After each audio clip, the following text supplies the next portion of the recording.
ក្រមុំពេញ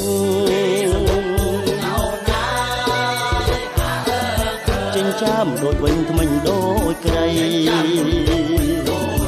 ណាំទៅនៅស្ទើមើលឃើញខ្ចី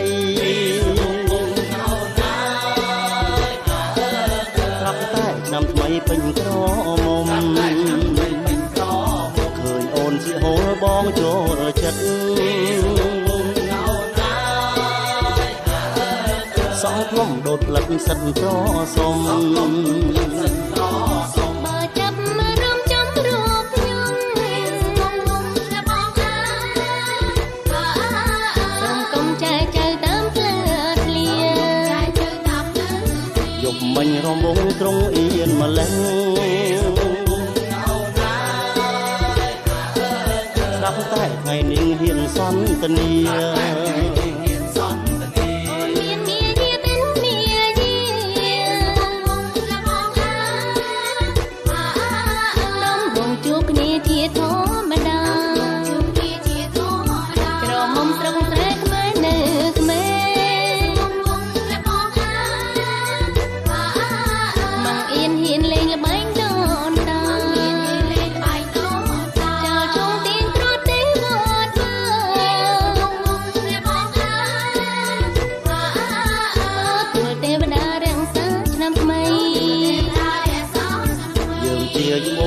សបាយណាស់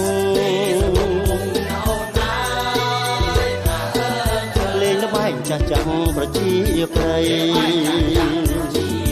អរគុណគ្រាន់បើសោសាស្រីតែបងអើ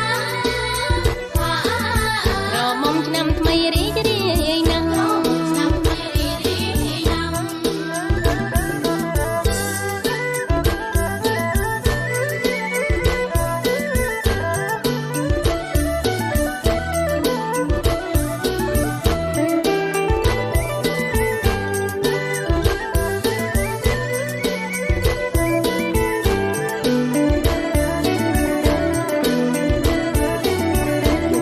រំវងត្រង់អៀនម្លេះ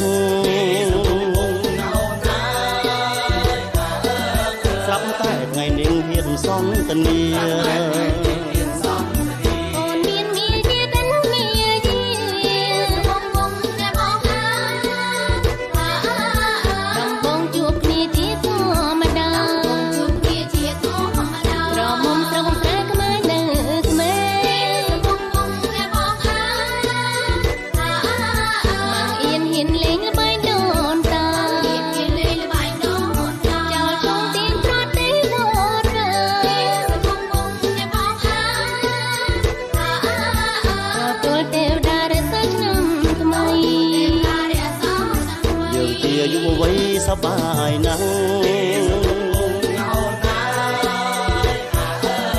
លេងល្បែងចាស់ចាំងប្រជាប្រិយអរគុណគ្រាន់បើសរសើរស្រី